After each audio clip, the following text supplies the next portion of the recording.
인공지능은 도구일까요? 동료일까요? 아니면 경쟁자일까요? 답을 찾기 전에 질문부터 바꿔보겠습니다. 생각의 알고리즘을 재설계하는 시간. AI 폭풍 온다. 당신의 인생을 바꾸는 2026년 생존을 위한 전략. 지금 바로 시작합니다. 시청자 여러분 안녕하세요. AI 시대를 살아가는 평범한 시민들을 위한 따뜻한 지식 길잡이 AI 폭풍 온다의 주영철입니다. 우리가 매일 엄청난 양의 뉴스를 읽고 유튜브 영상 보면서 고개를 끄덕끄덕 하잖아요.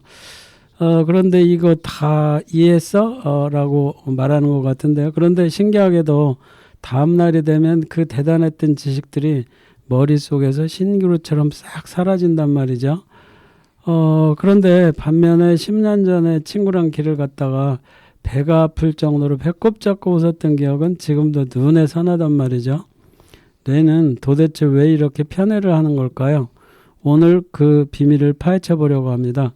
제 30년지기이자 숫자로 세상을 명쾌하게 읽어주시는 회계학의 거드 박정은 교수님 모셨습니다. 교수님 안녕하세요. 네, 안녕하세요.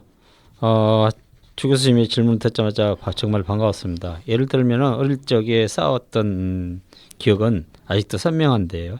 어제 점심 메뉴는 잘 기억이 안 날 때가 많잖아요. 맞죠. 그래서 분명 둘 다 내가 경험한 일인데도 내는 다르게 처리하는 거죠. 저는 평소에도 가계부나 보고서 써도 정리를 꼼꼼히 하는 편이라 우리 뇌도 꼭 회계장부처럼 기억을 분류하는 게 아닐까 생각되는데요. 어떤 기억은 중요 개정 과목처럼 오래 보관하고 어떤 건 바로 지워버리는지 오늘 같이 이야기를 해보겠습니다. 네, 회계장부의 중요 개정 과목이라 벌써부터 뇌 쏙쏙 박힙니다. 자, 오늘 12회 주제는 바로 감정의 기억을 만드는 이유입니다. 인공지능은 감정이 없어도 모든 걸 완벽하게 기억하는데 왜 인간은 감정이 개입해야만 기억이 단단해지는지 본격적으로 이야기 나눠보겠습니다. 잠시 광고 듣고 올게요. 여기는 FM 96.3 수원공동체 라디오입니다. 세상의 법칙이 바뀌었습니다. AI라는 거센 파도 속에 살아남을 단 하나의 방법, 바로 이 안에 있습니다. 여러분은 지금 주영철 교수와 박정근 교수의 통찰이 담긴 AI 폭풍이 온다. 당신의 인생을 바꾸는 2026년 생존 전략과 함께하고 계십니다. 2026년 당신의 운명을 결정지을 생존 지도를 지금 바로 펼치십시오. 박 교수님, 본격적으로 시작하기 전에 아주 사소한 질문 하나 드릴게요. 혹시 오늘 점심 뭐 드셨는지 기억나세요? 네, 기억이 나죠 오늘 거는. 네. 아, 그래요? 네. 아마 기억이 나신다니까 다행인데, 그런데 신기하게도 아주 어릴 때 크게 넘어져서 무릎이 깨졌던 날이나 대학 합격 통지서 받았던 순간은 이미 수십 년이 지나도 생생하단 말이죠. 왜 우리 뇌는 평범한 일상은 쉽게 지우면서 특정 순간은 평생 소장하는 걸까요? 뇌과학에서는 이걸 어떻게 설명하나요? 아주 좋은 질문이십니다. 우리 뇌는 왜 일상은 금방 잊어버리고 중요한 순간 평생 기억하는지 정말 신기하죠. 그래서 간단히 말씀드리자면 우리 뇌는 해마라는 곳이 이제 장기 기억으로 만드는 그 역할을 하는 건 다 아시잖아요, 그렇죠? 그 이 해마는 하루에 들어오는 엄청난 양의 정보를 다 저장할 수 없거든요. 그렇죠. 그렇게 하면 에너지를 무지무지 많이 써야 돼요. 네네. 그러면 무지무지 많이 쓰려고 그러면 또 무지무지 많이 먹어야 돼요. 그래서 점심 먹은 것들은 일상적인 거잖아요, 그렇죠. 일상적인 거는 그렇게 에너지를 안 쓰는 거고 특별한 경우 같은 경우에 이제 이 에너지를 쓰는데요. 여기에는 편도체가 핵심입니다. 그래서 편도체는 이제 저번 주에도 말씀드렸듯이 오감을 자극하는 곳이잖아요, 그죠? 네. 그래서 우리가 기억을 하려고 그러면 편도체하고 해마하고의 관계를 보시면 편도체는 요 뇌의 깊숙한 장소에 있고 해마는 귀 근처에 있잖아요, 그죠? 그래서 이제 그 편도체가 오감을 자극하는 거이기 때문에 뭐든지 정보를 오감 가지고 이렇게 그 뭐랄까 비빔밥처럼 맛있게 이렇게 해놓으면은 이게 장기 기억으로 가기가 굉장히 쉽습니다. 그렇군요. 그러니까 결국은 해마가 기억이라는 서류를 열심히 만들고 있을 때 옆에 있던 편도체가 감정이라는 순간 접착제를 서류에 쾅 발라버리는 거군요. 네. 비유하자면 중학교 교실에서 얌전한 선생님 말씀 졸리지만 가끔 무서운 호랑이 선생님이 소리 한번 지르면 그날 배운 걸 절대 안 까먹는 것과 비슷하네요. 그런데 박 교수님, 뇌가 굳이 이렇게 에너지를 써가면서 감정 묻은 기억만 편애하도록 진화한 특별한 생존 이유가 있을까요? 네, 그 우리네가 이렇게 감정 붙은 것만 특별히 기억을 강하게 붙잡는 이유는요. 오래전부터 우리 조상들이 살아남기 위해서. 그러니까 어떻게 보면 이건 감정이라기보다도 생존이에요. 생존. 그래서 예. 원시 시대를 생각해 본 뭐 이렇게 갑자기 호랑이 나타났을 때 그 순간을 공포심이 뇌에서 강하게 아니면 이제 뭐 독사가 이게 나타났다 이렇게 하면 이제 강하게 붙잖아요, 그죠? 그런 경우는 절대 잊어먹을 수가 없는 거죠. 그래서 강한 전류를 갖다가 이제 그 뇌에다가 이제 보내는 거죠. 그런 것들은 이제 우리가 잊어먹으면 안 되죠, 그죠? 그럼 자기의 생명과 직결되기 때문에 그래서 이제 그걸 좋은 순화된 말로 이제 감정이라고 이야기를 이렇게 하는데 어떻게 보면 생존입니다. 공포도 감정이죠. 그렇죠. 예. 그래서 생존을 위한 강력한 경보 장치로 진화시킨 건데요. 평범한 일상은 에너지를 아끼려고 금방 치우지만 이건 나도 죽을 수 있어 하는 것은 절대 잊어먹을 수가 없는 거죠. 그래서 결국 우리 조상들이 살아남고 후손인 우리가 여기까지 올 수 있었던 건 바로 이 감정 메모리의 덕분이라고 볼 수가 있죠. 역시 생존을 위한 필수 전략이었군요. 네. 그렇다면 여기서 우리 방송의 본질인 AI와 연결을 안 해볼 수가 없습니다. 요즘 뜨거운 챗 GPT나 클로드 같은 거대한 언어 모델들은 엄청난 하드디스크에 수조 개의 데이터를 한자도 틀리지 않고 완벽하게 기억하잖아요. 걔네들은 컴퓨터니까 무서워하거나 슬퍼하는 감정이 눈꽃만큼도 없을 거란 말이죠. 그런데 컴퓨터가 데이터를 저장하는 방식과 우리 인간이 감정을 접착제 삼아 기억하는 방식의 가장 본질적인 차이는 무엇이라고 생각하세요? 예를 들어서 제미나이 같은 모델들은 정말 이제 대단하죠. 네네. 수조 개의 데이터를 한 글자도 빠지지 않고 완벽하게 이제 기억을 하는데요. 마치 거대한 하드디스크에 모든 걸 그대로 막 집어넣어가지고 손실이 없는 백업 같은 겁니다. 그래서 감정 같은 건 없고요. 모든 정보를 똑같은 가치로 이제 저장을 하는데 우리 사람들은 기억은 이제 완전히 다른 거죠. 같은 걸 보더라도 우리는 감정을 어떻게 하느냐에 따라서 기억의 정도가 다 다르잖아요. 똑같은 걸 이게 접했을 그렇죠. 때. 예. 그래서 감정이 강하게 붙은 것만 붙으면은 이거 중요해라고 이제 경보 사이렌을 울리는 겁니다. 그렇게 경보 사이렌을 풀리면은 이게 해마가 이거 정확하게 잘 꽂아서 잘 기억을 해야 되겠다 이렇게 생각을 하는 거죠. 그래서 쉽게 말하면 AI는 모든 걸 다 기억하는 완벽한 기록 보관소라고 하면은 우리는 감정으로 만든 효율적인 이야기 책만 가지고 있는 거예요. 그래서 덕분에 우리는 AI처럼 엄청난 에너지와 용량을 쓰지 않아도 되죠. 그래서 네네. 훨씬 적은 뇌의 용량으로 세상을 잘 살아갈 수 있는 정말 초효율적인 시스템을 진화로 얻은 겁니다. 그래서 어떻게 보면 인간의 뇌가 지금 말하는 AI보다 훨씬 더 똑똑한 거죠. 무손실 백업과 효율적 서사의 차이. 정말 굉장한 차이인 것 같지만 또 어떻게 보면 대단한 아이디어로 만들어진 인간인 것 같아요. 컴퓨터는 모든 걸 다 기억하느라고 엄청난 전기를 먹지만 인간은 감정이라는 필터 덕분에 최소한의 에너지만 쓰고도 영리하게 살아남는 건데요. 이야기를 듣다 보니 컴퓨터의 기억은 차갑고 완벽한 자갈박 같고 인간의 기억은 비록 빈틈은 있어도 따뜻한 진흙탕 같다는 느낌이 듭니다. 교수님, 그렇다면 이 차이점이 앞으로 인공지능이 인간의 기억 영역을 따라잡을 수 없는 절대적인 벽이 될 수 있을까요? 어떻게 생각하세요? 컴퓨터 기억은 뭐 차갑고 완벽한 자갈밭, 그다음에 인간의 기억은 따뜻하고 빈틈 있는 진흙탕이라고 이제 말씀하셨는데요. 네네네. 앞으로 AI가 인간의 기억 영역을 완전히 따라잡을 수 있을까라는 제 생각에는 그게 바로 AI가 넘기 힘든 절대적인 벽이 될 가능성이 큽니다. 얼마 전에도 저도 이제 유명한 카이스트의 김대식 교수님이 뇌가 하는 걸 유명하죠. 봤는데 예. 거기서도 하는 이야기가 그거예요.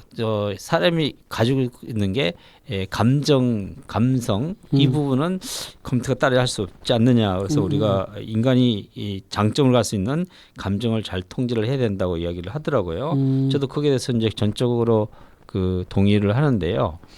감정과 현재에 따라 조금씩 이제 다르게 이제 우리는 재구성을 자꾸 하는데 같은 추억을 오늘은 더 슬프게, 내일은 더 따뜻하게도 또 어떤 날은 새로운 의미를 발견하면서 이야기를 만들어내는 거죠. 그래서 이제 우리가 예를 들어 가지고 그렇잖아요. 유명한 책들도 초등학교 때 읽었던 그 감정하고 또 중학교 때 감정하고 성인이 돼서 있을 때의 그 감정은 다 다르잖아요. 사실은 똑같아요. 책이라는 사실은 똑같은데 같은 책이라도 서로 다른 감정을 느끼는 거죠. 그죠? 그래서 AI는 아직 그 감정적 재해석과 새로운 서사를 만드는 부분까지는 따라오기가 상당히 어렵습니다. 그래서 알겠습니다. 예. 감정이 만들어내는 인간 기억의 가변성 정말 들을수록 심오하고 매력적입니다. 여기서 잠시 우리 뇌의 편도체를 따뜻하게 자극해줄 음악 한 곡 듣고 오겠습니다. 이문세 가로수 그늘 아래 서면 감상하시고 2부에서 더 짜릿한 배움 이야기로 돌아오겠습니다. 여기는 FM 96.3 수원 공동체 라디오입니다. 세상의 법칙이 바뀌었습니다. AI라는 거센 파도 속에 살아남을 단 하나의 방법, 바로 이 안에 있습니다. 여러분은 지금 주영철 교수와 박정근 교수의 통찰이 담긴 AI 폭풍이 온다. 당신의 인생을 바꾸는 2026년 생존 전략과 함께하고 계십니다. 2026년 당신의 운명을 결정지을 생존 지도를 지금 바로 펼치십시오. 이게 노래가 되게 오래된 건데도 지금 들어보니까 제 뇌 속 편도체 접착제가 아주 묵직하게 발라진 느낌이네요. 박 교수님, 이제 2부에서는 이 감정이라는 녀석을 우리의 배움과 공부에 어떻게 써먹을지 이야기해 보려고 합니다. 우리가 흔히 책을 읽거나 인터넷 강의를 들을 때 눈으로 쓱 보면 다 알겠어 하고 넘어가는 경우가 많잖아요. 그런데 이게 실제로는 뇌가 우리를 속이는 유창성 착각의 함정이라는 거 이제 다들 아시죠? 계속 반복해서 나오는 내용이라 다들 아실 거라고 생각됩니다. 밋밋하게 눈으로만 읽는 지식이 왜 뇌를 흔들지 못하고 금방 사라져 버리는 거죠? 네, 계속 이야기했지만은 에너지 아끼려고. 에너지 아끼려고. 네. 그리고 이제 우리 청취자들님께서 그 엄지와 검지를 이렇게 해보세요. 그 엄지와 검지를 이렇게 보면은 해마하고 비슷합니다. 그래서 그 검지는 지시를 하잖아요, 그죠? 그 손가락으로 지시할 때 이 장소를 나타내죠. 그래서 장소에서 어느 장소에서 어떤 걸 기억하면 잘 기억이 돼요.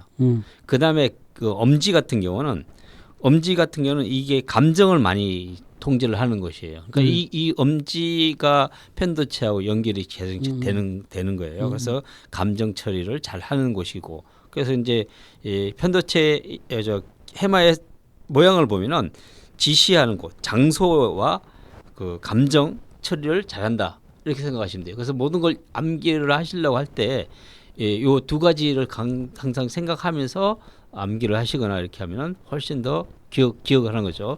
기억하면 훨씬 더 좋다고 생각됩니다. 그러네요.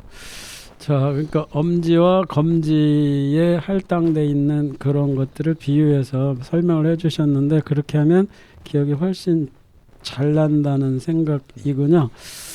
자, 그러면 이제 반대로 뇌를 번쩍 깨워서 진짜 공부를 하게 만들려면 뇌에 어떤 종류의 감정적 스파크를 튕겨줘야 되나요?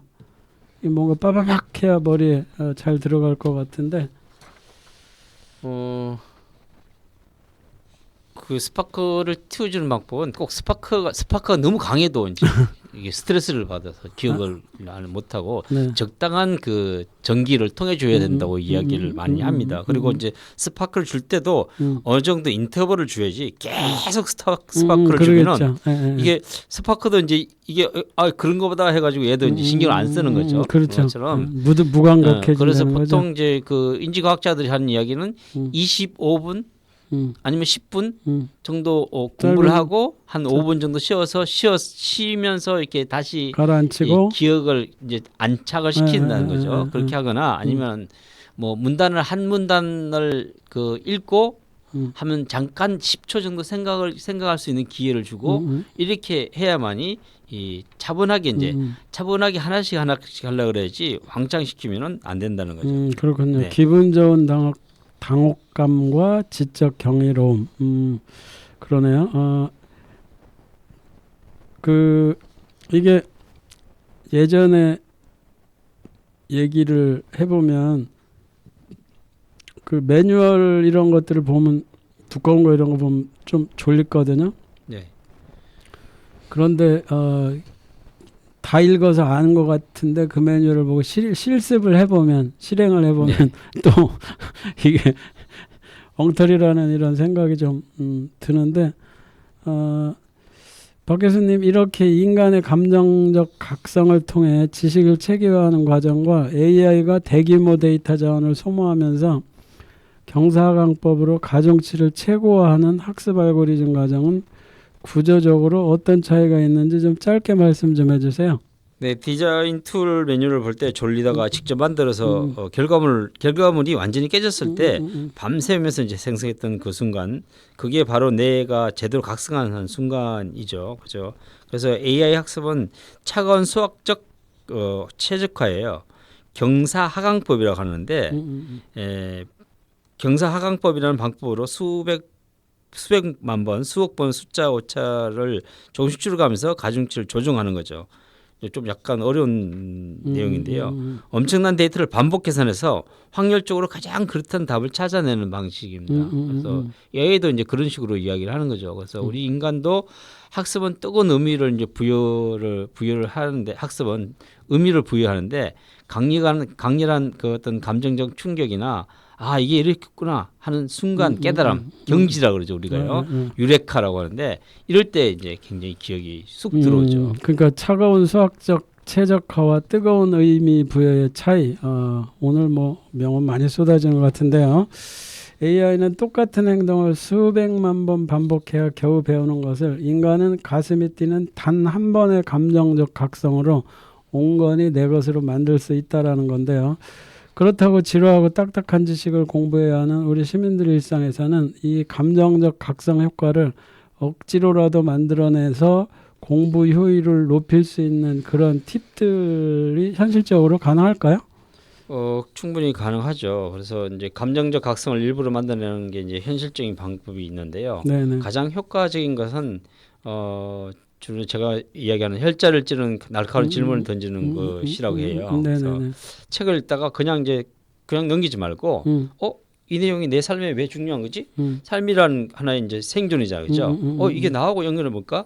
그러니까 항상 나하고 연동을 시켜야만이 뭔가 이렇게 감정이 올라오잖아요, 그렇죠? 근데 이게 남의 일이야 그러면 감정이 별로 안 올라온다는 거죠. 그래서 이게 틀리다고 하면 이 일이 어떻게 나한테 벌어질까?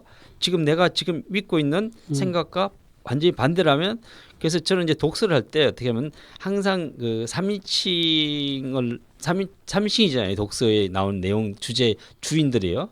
주인공들이 그걸 주인공을 나라는 아이를 넣어가지고 내라고 이렇게 읽으면은 훨씬 더 감정이 묻어서 나오잖아요. 알겠습니다. 그렇죠? 그러니까 나와 연관돼서 어떤 독서를 하든지 이런 생각을 하면 훨씬 더 기억의 감정 자극이 강해져서 깊숙이 들어갈 수 있다, 이런 말씀이신 그렇죠. 것 같아요. 잠깐 예를 들어서 뭐 성경이나 불경 같은 경우도 그 안에 주어 자체를 그게 성경의 인물을 하지 말고 나라고 생각하고 읽으면은 감정이 섞이는 거잖아요, 그죠? 네. 그럼 훨씬 더 와닿는 거죠. 자, 그럼 당장 오늘부터 여러분들도 실천해봐야 되겠습니다. 지루한 뇌를 깨우는 데는 또 음악만한 게 없겠죠. 이번에는 우리 마음속 깊이 의미 있는 곡을 찾아 떠나는 곡입니다. 산울림의 너의 의미 듣고 오셔서 3부에서는 AI와 인간의 결정적 차이인 서사의 힘에 대해서 이야기 나눠보겠습니다. 여기는 FM 96.3 수원공동체 라디오입니다. 세상의 법칙이 바뀌었습니다. AI라는 거센 파도 속에 살아남을 단 하나의 방법, 바로 이 안에 있습니다. 여러분은 지금 주영철 교수와 박정근 교수의 통찰이 담긴 AI 폭풍이 온다. 당신의 인생을 바꾸는 2026년 생존 전략과 함께하고 계십니다. 2026년 당신의 운명을 결정지을 생존 지도를 지금 바로 펼치십시오. 산울림의 풋풋한 노래를 들으니 젊은 시절 기억이 새록새록 떠오릅니다. 박 교수님 이제 3부에서는 오늘 주제 핵심인 서사, 즉 스토리의 힘에 대해서 이야기해 보려고 합니다. 방금 노래 가사처럼 너의 그 한마디 말도 나의 이 뇌 속에는 남겨진다라는 건 인간에게 그 상황이 하나의 이야기로 엮였기 때문이라고 생각하는데요. 반면에 인공지능은 수억 개의 단어를 엮어 그럴듯한 문장을 만들지만 정작 자기만의 이야기는 없다고 하는데요. 컴퓨터의 데이터 처리와 인간의 서사적 기억은 근본적으로 어떻게 다를까요? 네, 컴퓨터의 데이터 처리와 인간의 서사적 기억은 근본적으로 많이 다른데요. AI는 모든 정보를 가치 중립적인 그런 바둑판의 돌처럼 이제 저장을 하는데 그냥 수많은 데이터 조각들이 확률에 따라 이제 연결되잖아요, 그렇죠? 그래서 이 단어 다음에는 이 단어가 올 확률이 높다 정도로 다음 문장을 만들 뿐 그 안에 어떤 나만의 의미, 미닝이나 감정은 없죠. 그래서 우리 인간의 기억은 인간관계로 이렇게 엮인 실타래인데요. 그래서 아무리 무작위로 일어난 사건이라도 기쁘거나 슬프거나 설렘이나 분노 같은 감정이 빼들어 삼아서 이 일이 왜 일어났고 나에게 어떤 의미가 있을까? 앞으로 어떻게 이어질까 하는 나 하나의 주관적인 이야기로 이제 만들려고 합니다. 그렇게 만들려면은 자동적으로 뉴런에 이제 불을 켜는 거죠. 그죠? 그러니까 그 신호 에너지를 갖다 쓰는 거죠. 그죠? 에너지를 갖다가 쓰게 되면 훨씬 더 기억이 잘 됩니다. 그래서 요새 이제 스토리텔링 많이 하잖아요. 그죠? 그래서 스토리텔링 하면은 기억이 잘 된다는 것은 그만큼 알겠습니다. 내가 뇌를 썼다는 거죠. 네. 바둑판의 돌과 실타래를 비유를 했는데 정말 적절한 비유인 것 같아요. 컴퓨터는 그냥 무작위 숫자 배열일 뿐이지만 인간은 감정을 실삼아서 엮어낸다는 건데요. 비유하자면 중학교 역사 시간에 연도랑 왕 이름만 달달달달 외우면서 다음날 까먹지만 그 왕이 밤마다 눈물을 흘리면서 왜 복수를 다짐했는지 이런 비하인드 스토리를 들으면 평생 기억에 남는 것과 같네요. 그렇다면 박 교수님, 인간의 기억 속에 이렇게 감정이 들어간 서사가 탑재될 때 우리 뇌의 인지 기능에는 구체적으로 어떤 놀라운 변화가 일어날 것 같은데요. 어떤 변화가 일어나나요? 네, 좀 전에 말씀하셨듯이 중학교 때 이제 왕 이름 뭐 이런 거 연도를 외우면서 다음 날 바로 까먹죠, 그죠? 그렇죠. 그래서 왕의 슬픈 사연이나 복수 이야기 들으면서 평생 기억이 남는 거는 이제 바로 서사의 힘이라고 이야기합니다. 그래서 인간의 뇌에 감정이 들어간 서사가 만들어지면 상당히 놀라운 변화가 일어나는데요. 서사에는 우리 뇌 안에서 지식의 압축 알고리즘 역할을 합니다. 그래서 단편적인 사실들은 이름, 숫자, 날짜 이런 거 따로따로 이제 그 파편화돼 가지고 저장이 돼 있는데요. 그리고 더 이제 그 신기한 것은 나중에 기억을 꺼낼 때인데 서사의 실타래가 한 가닥만 잡아당기면은 그러니까 이게 뭐하고 하냐면은 굴비 빼듯이 쭈르륵 따라오는 거예요. 그렇죠. 우리가 늘상이 이야기했던 그 마인드맵처럼 한 개만 잡아당기면 쭉 굴비듯이 이어 나오는 그런 시스템이죠. 그래서 이게 바로 인간 기억의 초고속 검색 시스템이라고 생각하시면 됩니다. 그 스토리의 힘이다. 그렇죠. 따로따로 돼 있으면은 하나 끊어지면 안 끄집어내지잖아요, 그죠? 네, 그래서 그렇군요. 이제 마인드맵 형태로 그 그림을 기억을 하는 거죠. 알겠습니다. 네. 서사가 바로 뇌 속의 지식 압축 프로그램이라는 거군요. 자, 이거 들을수록 좀 흥미진진해지는데요. 그렇다면 최근 고성능 AI들이 소설도 쓰고 영화 시나리오도 뚝딱뚝딱 만들어내면서 인간의 서사 영역을 엄청나게 흉내내고 있는데요. 겉보기에는 완벽한 스토리 창작처럼 보이지만 대형 언어 모델들이 텍스트 출력 결과물을 인간이 가슴으로 느끼며 만들어내는 이런 스토리와 여전히 좁힐 수 없는 결정적 차이점이 존재하겠죠? 네, AI가 이제 소설 쓰고 시나리오도 잘 만들어져요. 저도 가끔 이제 PPT 시나리오를 만들고 그렇게 시켜보는데 인간만의 서사 영역이 위험해 보일 수도 있죠. 그래서 근데 이제 이렇게 결정력 차이가 있는데요. AI가 만든 스토리는 확률 기반의 가짜 스토리인데 기존에 있던 수많은 이제 소설과 영화 데이터를 짜집게 해가지고 독자들이 좋아할 만한 패턴을 계산해서 뽑아내는 거죠. 그래서 문장은 예쁘고 좀 그럴듯하지만은 진짜 가슴에 찡 오는 그런 감정의 어떤 무게는 없는 거죠. 근데 반대로 이제 우리 인간들이 만드는 서사에는 삶과 책임이 묻어난 서사예요. 그래서 이제 우리가 그 목소리 할 때도 목소리의 높낮이, 그다음에 목소리의 어떤 우리 한국어로 미세한 이제 떨림 이런 것들은 재현을 하기가 상당히 힘들잖아요, 그렇죠? 그런 것들은 흉내를 못 내는 거죠, 그죠? 그렇군요. 자, 그러면 확률적 패턴 복제와 실존적 감정의 전염력이라 진짜와 가짜의 경계가 무엇인지 명쾌해지는데요. 컴퓨터는 서사를 그저 출력물로 대한다는 거고요. 그다음에 인간은 그 스토리에 지혜와 가치관을 전달한다는 말씀이신데요. 결국 감정이 없는 AI는 아무리 똑똑해도 인간에게 진정한 울림을 주는 스토리를 스스로 가질 수 없다는 결론에 도달하게 되는데요. 그렇다면 박 교수님은 이 서사의 힘을 이해한 우리 시민들이 AI 시대의 단순 지식 전수자가 아닌 스토리를 가진 인간으로 살아남기 위해서 당장 어떤 태도를 가지면 좋을까요? 그 AI 시대에 우리가 살아남 그런 서사를 가진 인간이 이제 되는 거인데요. 이럴 때 이제 가장 중요한 태도는 이것입니다. AI가 주는 정답을 그냥 꿀가닥 받아서 끝내지 말고 반드시 내 경험, 감정이 섞어서 나만의 서사로 만드는 훈련을 해야 됩니다. 그래서 예를 들어 가지고 정부에서 나온 건조한 통계를 보고 그냥 읽는 게 아니라 현장 공무원이 땀을 흘리면서 다니며 만난 사람들의 눈물과 한숨을 함께 생각하는 거죠. 그렇게 생각하면 단순한 데이터가 진짜 살아있는 정책 서사가 되는 겁니다. 일상에도 또 마찬가지죠. 그렇죠? 그래서 거기 누누이 말씀드렸듯이 이 감정 서사를 엮으려면은 항상 내가 주인이 돼서 나만의 감정을 입히는 역할을 해야 되는 것.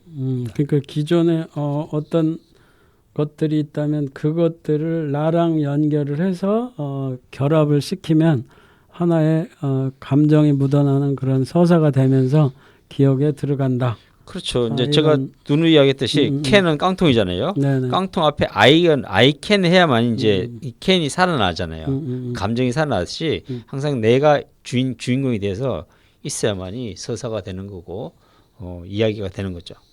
그렇군요. 이게 스토리텔링 기법도 교육에서 굉장히 많이 다루고 있는 그런 내용인데 이것이 컴퓨터랑도 연관하니까 역시 컴퓨터보다는 인간의 스토리텔링이 훨씬 힘이 있다는 느낌이 듭니다. 자, 지식의 나의 실패와 성공의 서사를 결합하라. 오늘도 가슴 깊이 새겨야 될 지혜를 배웁니다. 가려진 시간 속에서도 나만의 서사를 잃지 않기를 바라는 마음으로 다음 음악을 준비해봤습니다. 윤상의 가려진 시간 사이로 감상하시고 오늘 방송의 하이라이트 4부로 돌아오겠습니다. 여기는 FM 96.3 수원 공동체 라디오입니다. 세상의 법칙이 바뀌었습니다. AI라는 거센 파도 속에 살아남을 단 하나의 방법, 바로 이 안에 있습니다. 여러분은 지금 주영철 교수와 박정근 교수의 통찰이 담긴 AI 폭풍이 온다. 당신의 인생을 바꾸는 2026년 생존 전략과 함께하고 계십니다. 2026년 당신의 운명을 결정지을 생존 지도를 지금 바로 펼치십시오. 자, 노래 듣고 왔는데 여운이 참 깊었습니다. 박 교수님, 오늘 방송의 하이라이트인 4부에서는 우리가 일상에서 실천할 수 있는 진짜 공부법의 대전환을 이야기해 보려고 합니다. 많은 분이 공부할 때 책의 중요한 부분이라면 형광펜을 밑줄로 긋거나 메모를 열심히 하잖아요. 지난 11회 때도 다뤘던 내용인데요. 그런데 뇌과학과 메타인지 관점에서 보면 이 밑줄 긋기야말로 내가 다 알고 있다라는 착각을 만드는 가장 위험한 함정이라고 그랬단 말이죠. 근데 이게 해마와는 어떤 관련이 있는 걸까요? 예를 들어 가지고 형광펜으로 밑줄을 잘 긋거나 뭐 이렇게 그 노트를 굉장히 잘하면은 디자인 전공하시는 분은 다 좋아 성적이 좋아야 되는 거죠, 그렇죠? 이쁘게 그렇죠. 해주니까. 근데 디자인 전공이라고 다 공부를 잘하는 건 아니잖아요, 그렇죠? 이게 이제 그 내각의 메타인지 형태인데요. 그 예를 들어서 왕따라는 이야기, 제가 이게 갑자기 왕따라는 이야기를 해서 죄송한데요. 왕따를 당한다. 굉장히 무서운 거더라고요. 그렇죠. 저도 그거 그냥 뭐 왕따 안 당해봐서 전 잘 이렇게 그 못 느꼈는데 사냥을 나가가지고 왕따 당한다. 그럼 결국 혼자 남는 거 아니겠죠? 무섭죠. 혼자 남으면 호랑이한테 잡혀먹을 무섭죠, 확률이 무서워. 굉장히 그 죽음 그렇죠. 삶과 죽음의 기로에 서는 거라고요. 그럼 굉장히 무서운 거예요. 그 이야기는 뭐냐면 결국 내가 중간에 있어야 되는데 내가 없어요. 당신하고 떨어져 있는 거죠. 그게 이제 왕따인데 이 뇌도 마찬가지라고 생각돼요. 나 스스로 주인공이 돼야 되는데 내가 왕따를 시키는 거죠. 상당히 이제 좀 약간 거리가 있어 보이는데 밑줄을 치거나 이렇게 하면은 그 안에는 나는 없는 거예요. 그렇죠. 내가 있어야 되는데 그러니까 내 스스로 공부하는 나를 왕따시켰어요. 그 굉장히 그럼 뇌는 이제 상당히 문제 그 기억을 못하게 시키는 거죠. 그렇기 때문에 그 부분은 상당히 위험하다는 단어의 공부의 함정이라고 생각합니다. 그렇군요. 결국은 이게 내가 관여를 하느냐 안 하느냐로 비유를 하셔서 말씀을 해줬는데요. 예를 들면 나 오늘 축구를 구경을 했는데 그거 보고 축구 완벽하게 마스터했다라고 착각하는 거일 수도 있는 것 같아요. 내가 지루해 하는 이 밑줄 긋기를 넘어서 뇌에 깊은 각인을 남기고 장기 기억으로 가려고 그러면 일단 이제 구체적인 행동 같은 것들을 취해야 될 텐데요. 여기서 그 능동적 자극이라는 게 있다면서요? 네, 능동적 자극은 이제 그 뇌에다가 약간의 스트레스를 주는 거죠. 네네. 스트레스는 너무 세게 주면 이제 스트레스는 감정이 폭발되면 이제 불안해서 공부를 못 하잖아요, 그죠? 그 능동적인 자극 중에 대표적인 게 인지 과학자나 인지 심리학자가 하는 이야기는 그 한 문단을 읽고 아니면 25문단 하고 나서 멍 때리기를 한다거나 조금 전에 읽었던 거 뭐지? 하고 이제 끄집어내는 그걸 한다든지 제일 좋은 거는 흰 백지에다가 단어 몇 개라도 써보는 거 이걸 계속 트레이닝을 하라는 거예요. 그래서 이제 그 강제적인 인출을 재구성을 하는 방법입니다. 알겠습니다. 그러니까 집어넣고 그것을 끄집어내는 행동을 하는 것들이 가장 쉬우면서도 바람직한 방법이다. 이런 말씀이신 그렇죠. 것 같아요. 예, 그러니까 뇌에만 넣지 말고 넣고 끄집어내라. 그것을 반복하면 더 좋다. 이런 말씀이신 것 같아요. 자, 그러면 스스로 질문을 던지고 요약하는 능동적 자극이 이제 핵심인 것 같은데요. 제가 실제로 AI 툴을 쓸 때도 그냥 정답만 복사해서 붙여넣었을 때는 기억이 안 나다가 AI한테 이 코드 왜 에러가 났지 설명해봐 하고 밀당하듯이 질문을 주고받을 때 실력이 좀 느는 것 같더라고요. 이렇게 인공지능과 주고받는 인터랙티브 대화가 우리 뇌의 감정과 기억세포를 자극하는 훌륭한 공부 파트너가 될 수 있는 방법인가요? 네, AI는 단순히 이제 정답 복사기처럼 쓰지 말고 밀당하듯이 이제 대화하는 것의 차이를 이제 몸소 느껴졌는데요. 결론적으로 말씀드리면 AI는 훌륭한 공부는 파트너가 될 수 있습니다. 다만 이제 조건이 있는데요. 네. 백과사전이 아니라 감정적 자극을 주는 대화 상대로서 이제 활용하는 게 학습 효과가 이제 극대화되는데 계속 이야기했잖아요. 싱가포르에서는 그 프롬프트를 묻는 것까지 같이 내라고 이야기하는 것은 결국 우리 뇌를 써서 이렇게 했느냐 그냥 정답만 물어보고 그냥 끝냈느냐 이렇게 하는 거 있잖아요, 그렇죠? 그래서 그런 측면에서 지속적으로 물어보면서 해야만이 그 AI 시대에 공부 잘하는 이런 사람이 되는 겁니다. 자, 그러면 지금 이게 이제 물어보는 문제까지 프롬프트까지 내라 답만 내지 말고 그렇게 싱가포르 교육에서 하신다는 말씀을 했는데 그러면 이것을 아주 쉽게 비유를 해서 예를 한 가지만 들어주시면 좀 더 와닿을 것 같은데 어떤 예시가 있을까요? 프롬프트 문제와 답을 같이 제출을 받으려면. 질문 우리나라 사람들이 질문 이제 잘 못하잖아요, 그죠? 근데 알아야만 질문을 하는 거고, 그런데 그렇죠. 그걸 이제 질문을 하는 방법은 전에도 말씀드렸지만은 일단 부정을 해보는 거예요. 계속 이제 예를 들은 게 뭐냐면 100-1은 99다. 99가 아닐 때요. 언제냐? 그러니까 1의 가치를 뭘로 두느냐? 그냥 단순히 숫자 1로 두느냐? 아니면 어떤 거 실패다, 뭐 실수다, 실수. 예를 들어서 뭐 실수는 여기 빵이 될 수도 있는 거죠, 그죠? 그렇죠. 예, 그런 것처럼 항상 부정 극에 대해서 아닐 경우를 이제 라고 생각하면은 질문이 나오는 거죠, 그죠? 자, 이제 지금까지는 원론적인 이야기를 말씀해 주셨는데 구체적으로 예를 한 가지만 들어보자고요. 어떤 것들이 있는지 실제 상황을 놓고 그것을 선생님이 학생한테 과제를 내줬다 그러면 학생이 어떻게 프롬프트로 질문을 했고 답변을 했는지 그런 것들 중에 뭐 간단한 예가 없을까요?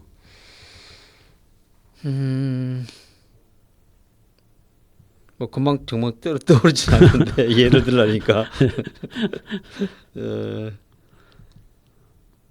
그 보통 이제 그런 것들이 평상시에 습관이 돼야 되는데 그게 안 되면 질문도 끄집어내기가 상당히 힘든 거죠. 그죠? 그래서 우리는 보통 이제 우리가 답만 이제 딸딸 외워서 하는 그런 습관을 들이다 보니까 네. 토론한다는 게 상당히 특히 한국 사람들 토론하자 그러면 뭐 갑자기 겁먹잖아요. 그죠? 뭐가 있어야 이제 토론이 대화가 되는데 그렇죠. 그게 없으니까 이제 되는데 이제 그런 것들은 어릴 때부터 이제 토론 문화를 이제 그 자꾸 해야만이 이게 AI랑 자꾸 토론이 되는 거지 그냥 답 주는 식으로만 활용하게 되면은 문제가 발생이 되는 거죠. 이게 그러니까 토론 뭐 이런 거 얘기하니까 옛날에 학생들한테 보여줬던 영상이 생각나는데요. 그 이스라엘 도서관인가요?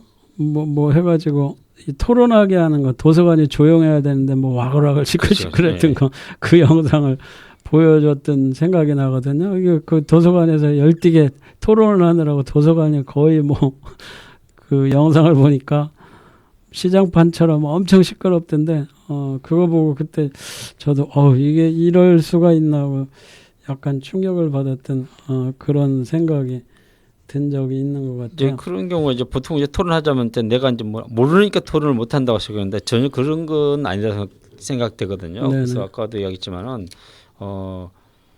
그렇게 뭐 상대방이 100-1은 99다라고 했을 때 그 부정을 해보는 거죠.